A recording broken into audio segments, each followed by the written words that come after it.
கடவுளுடைய நீதி. அவர் கடவுளுக்கு காலம் குறிச்சிருக்காரு, எல்லாருக்கும் அவருக்கும் குறிச்சிட்டார் காலத்தை. நாம் என்ன செய்ய முடியும்? அதனால தான் அதனால தான் 75 வருஷம் இருந்தார். அவர் சிரமப்பட்ட சிரமம், ஃபைட்டிங்கும் அதுவும் இதுவும் இதெல்லாம் எவ்வளவு சிரமப்பட்டிருக்கார். அந்த வெளிச்சத்திலேயே இருந்து காலத்தை கழித்து அவர் எவ்வளவு சிரமப்பட்டிருப்பார். அவர் உடம்பை எப்படி கடம்பா ஆக்கிட்டு இருந்திருக்கார் அவர் சினிமா தொழிலில் இருந்த வரையில். அந்த சிரமங்களெல்லாம் ஓரளவுக்கு பாதிக்குமா இல்லையா? இல்லாட்டா 100 வயசு இருந்திருப்பார். சினிமா உலகத்தில் இல்லைன்னா 100 வயசு இருந்திருப்பார் அவர். அரசியல்னால் அவருக்கு பாதிப்பே கிடையாது. அவர் கவலையே படமாட்டார், எந்த விதமான கவலையும் படமாட்டார். நாளைக்கு பெரிய விஷயம் இருக்கும் அசம்பிளியில், அவர் பாட்டு சிரித்து பேசிகிட்டு இருப்பார். அது கிடக்கு, அது பாட்டுக்கு இருக்கட்டும் அப்படின்னு சொல்லிடுவார். அந்த மாதிரி லைட்டாக எடுத்துப்பார். எதையுமே ஒரு மனசை பாதிக்கிற அளவுக்கு எடுத்துக்கவே மாட்டார் அவர். அவர் அண்டினவர்கள் ஆபத்தில் இருந்தார்னா அவர் எங்கேயோ ஆபத் சகாயன் மாதிரி அந்த இடத்துல அவர் இருப்பார், பண உதவி செய்வார். இப்போது அவர் பாலகிருஷ்ண சார் சொன்னேன்னா அவருடைய வீடு ஏலத்தில் வந்துடுது, அவரே சொல்லி ஆளை அனுப்பிச்சு அதை எடுத்து அவர் இருந்தால் வித்துடுவார் மறுபடியும் வீட்டை, குழந்தைகள் பேரில் எழுதுன்னு சொல்லி அந்த மாதிரியான சகாயங்கள் அவர் இன்னமும் தேவலோகத்திலேருந்து ஆபத் சகாயன் குதிக்கிற மாதிரி வந்து செய்வார் எல்லோருக்கும். அதுதான் நான் அவர்கிட்ட கண்ட பெரிய குணம். சுய நினைவு இருந்தது அவருக்கு, இருந்தது.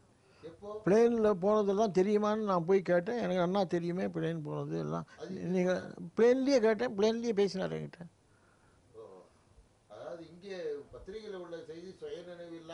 பத்திரிகையில் சொல்கிற செய்தியெல்லாம் என்னென்னமோ செய்தியெல்லாம் போடுவோம். அவருக்கு குண்டு அடிபட்ட போது அவன் போடாத செய்தியே இல்லை. அதெல்லாம் நான் ரிஃப்யூட் பண்ணியிருக்கேன் கோர்ட்டில். தினம் கேட்டுகிட்டே இருப்பார். எலெக்ஷன் என்ன ஆச்சுன்னு கேட்பார். எல்லாம் நாங்கள் இன்னும் நடக்கலை சொல்லுவோம். அது நடந்த உடனே ரிசல்ட் வந்தாச்சுன்னு தெரிஞ்ச உடனே என்ன ரிசல்ட்டு, பெண்கள் ஓட்டு அதிகமாக இருக்கா அப்படின்னு தான் முதல் கேள்வி கேட்டது. அவர் பேச்சே அப்போ தான் வந்தது அவருக்கு. இல்லைன்னா ஜாடையில் தான் பேசுவார். இங்கே போய் இந்த ஆகாரமெல்லாம் கொடுக்கவே நல்லாயிட்டார். டிரான்ஸ்பிளான்ட் இது டயாலிசிஸ் நடந்துகிட்டே இருந்தப்போ தான் நல்லா நடந்து வருவார், போவார், பேசிகிட்டு இருப்பார். எல்லாம் அவருடைய அந்த ஸ்ட்ரோக்கினுடைய பாஷையில் பேசுவார். அவர் கொச்சையாக பேசுவார். மற்றபடி நல்லா தான் இருந்தார், ஹெல்த்து நல்லா இருந்தது. அதுக்கப்புறம் டிரான்ஸ்பிளான்ட் பண்ண அப்புறம் ரொம்ப நல்லா ஆகிடுது ஹெல்த்து, நல்லா எல்லாம் கேட்பார். அவருக்கு ஷாக் ஆகிட போகுதுன்னு அங்கே யாரும் தெரிவிக்கவே இல்லை. வெகு காலத்துக்கு தெரியல, மோர் தேன் 4 months தெரிவிக்கலை. அப்போது ஒரு நாளைக்கு அவருக்கே தெரிய வந்துடுத்து, எப்படியோ யாரோ சொல்லி தெரிய வந்தவுடனே ரொம்ப எங்கிட்ட தான் முதல்ல ரொம்ப கோச்சின்றார். நீயே சொல்லலையே, பக்கத்தில் இருந்தே நீ சொல்லலையே அப்படின்னு ரொம்ப கோச்சின்றார் அவர்.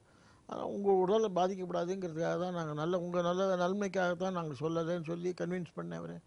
அப்புறம் உடல்நிலை ரொம்ப பாதிப்பு ஒன்றும் கிடையாது. அவருக்கு இந்த ஃபிட்ஸ் வந்துடும், வலி, இந்த ஸ்ட்ரோக்குனால ஃபிட்ஸ் வந்துடும். ஒரு செவந்தி ஆதித்யநாத் இதில் ஃபங்க்ஷன் ஃபிக்ஸ் பண்ணியிருந்தார். அங்கே போனவுடனே நான் பக்கத்தில் உட்காந்துருந்தேன். அவர் கை இப்படி நடுங்கினாலே எனக்கு தெரியும் வரப்போகுதுன்னு. உடனே வரப்போகுதுன்னு அம்மாவுக்கும் சொல்லிட்டேன், அவருக்கும் சொல்லிட்டேன். பக்கத்தில் இன்னொரு டியூட்டி டாக்டர் இருந்தார். அந்த இன்ஜெக்ஷன் கையிலேயே வச்சுருப்போம். அந்த இன்ஜெக்ஷன் போட்ட உடனே நின்றுடாது. அங்கே இருக்கிற டிஎஸ்பி பாக்கி பாலிட்டிஷியன்ஸ் எல்லாம் அவர் ஹாஸ்பிட்டலில் அட்மிட் பண்ணலாம் ஒன்றும் ஆனால் கொஞ்சம் நேரத்தில் மீட்டிங்கில் கையை காமிச்சிட்டு தான் அவர் போவார்னு சொன்னேன். அதே போல் ஒரு 10 நிமிஷம் கழித்து ஏந்திருந்து எல்லாருக்கும் வணக்கம் சொல்லிட்டு போனார். கூட கடைசியில் அன்று அவர் இறக்கும் பொழுது சாயங்காலம் 4 மணிக்கு நான் போய் என்னை கூப்பிட்டார். நான் போனேன், பார்த்தேன். அதுக்கு முந்தின டாக்டர் நான் இசிஜி எடுக்கிறேன்னார், வேண்டாம்னு சொல்லிட்டார். நீ இசிஜி நீ எடுன்னார். இசிஜி எடுத்து இசிஜி பார்த்த உடனே என் மனசில் திகில் வந்துடுது. அவர் பிழைக்க மாட்டார்னு ஒரு மாதிரியாக நான் அம்மாகிட்டையும் இண்டிகேஷன் கொடுத்தேன். அவர் ப்ரைவேட் செக்ரட்டரி பரமசிவங்கிட்டையும் இண்டிகேஷன் கொடுத்தேன். இது இன்றைக்கி ஆபத்தாக இருக்கும்போது அவர் ஹாஸ்பிட்டலில் அட்மிட் பண்ணணும் சொல்லி கன்வின்ஸ் பண்ணுங்கன்னு. என்ன இருந்தாலும் நான் ஆஸ்பத்திரிக்கு போக மாட்டேன், சத்தா இங்கே தான் சாவேன்னு ஒரே பிடிவாதமாக அன்றைக்கி சொன்னார். 10 மணி வரைக்கும் எங்ககிட்ட நல்லா பேசின்னு இருந்தார். 10 மணிக்கு அப்புறம் எனக்கு தூக்கம் வருது, நான் தூங்கட்டுமான்னார். அப்போ 10 மணிக்கு என்ன கேட்குறார், நான் நன்னா தானே இருக்கேன், எனக்கு ஏன் ஆபத்துன்னு நீ சொல்கிற அப்படின்னு கேட்டார். என் மனசில் படுறது அப்படின்னு நான் சொன்னேன்.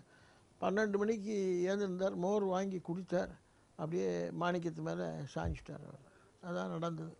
அன்றைக்கி சாயங்காலம் மூச்சு வாங்கிறது என்னை கூப்பிட்டு அனுப்பிச்சார். நான் போனேன். ஊசி போட்டுவிடு அப்படின்னார். ஊசி போட்டாலாம் போகக்கூடியதில்லை, நீர் நிறைய சேர்ந்துருக்கு, நீங்கள் தண்ணி உப்பு நிறைய சாப்பிட்ருக்க, அதனால் நீர் லங்ஸில் சேர்ந்துருக்கு, இது வந்து கொண்டு போய் டயாலிசிஸ் பண்ணால் தான் சரியாக வரும். அதுதான் ஃபஸ்ட்டு டயாலிசிஸ் அன்றைக்கி தான் டயாலிசிஸ் பண்ணணும் அப்படின்னு. நான் எல்லாம் ஒன்றும் வரமாட்டேன், இங்கே நீ ஊசி போட்டால் போட்டு இல்லாட்டா விடு அப்படின்னார்.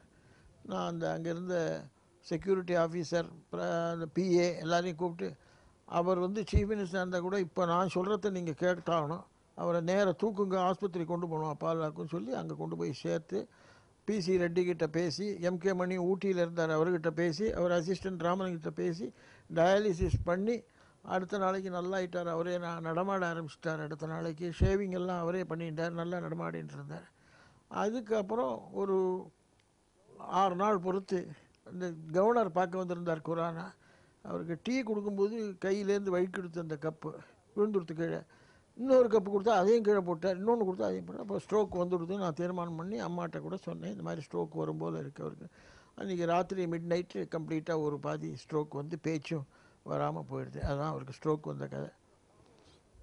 அப்போ தான் டாக்டர் கானு வந்து அங்கேருந்து அமெரிக்காவிலேருந்து அவர் பெரிய நியூரோ சர்ஜன், அவரை பிடிச்சி அவரை எங்கே அரிசோனாலையும் இங்கே அமெரிக்காவில் இருந்தார். அவரை ஸ்பெஷல் பிளேன் வச்சு இந்திரா காந்தி ரொம்ப உதவி செய்தார்.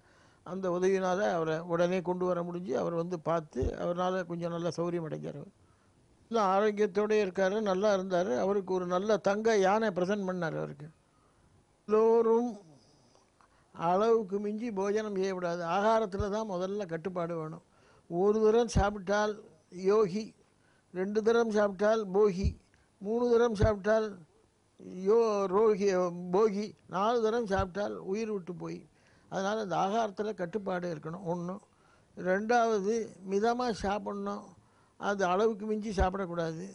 உடல் கனம் கூடும்படியான அளவுக்கு நாம் சாப்பிடக்கூடாது. நாம் சாப்பிடுவதெல்லாம் நமக்கு தேவையான கேலரிகள் மிகவும் குறைவு. நாம் அதே போல் 8 பங்கு 10 பங்கு சாப்பிடுகிறோம். அதனால்தான் உடம்பில் கொழுப்பு சத்து ஏறுகிறது.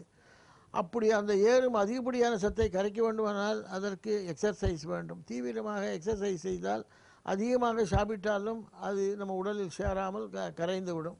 இதுதான் ஒவ்வொருத்தரும் செய்ய வேண்டியது. கரெக்டாக சாப்பிட்டு கரெக்ட் நேரத்தில் தூங்கி கொண்டு நல்ல எக்ஸர்சைஸ்களை செய்து கொண்டு உடல் வலுவை விருத்தி செய்து கொண்டு இருந்தால் எந்த விதமான கெடுதலும் வராது. மனிதன் தவறுகளை செய்கிறான், அதிகமாக சுகபோகங்களில் ஈடுபடுகிறான், கெட்ட வழக்கங்களை பின்பற்றினார். அவர் பீடி, சிகரெட்டு, மது, காஃபி, டீ இவ்வளவும் சாப்பிட மாட்டார். அந்த மாதிரி ஒரு தீவிரவாதியாக இருந்தார் அவர்.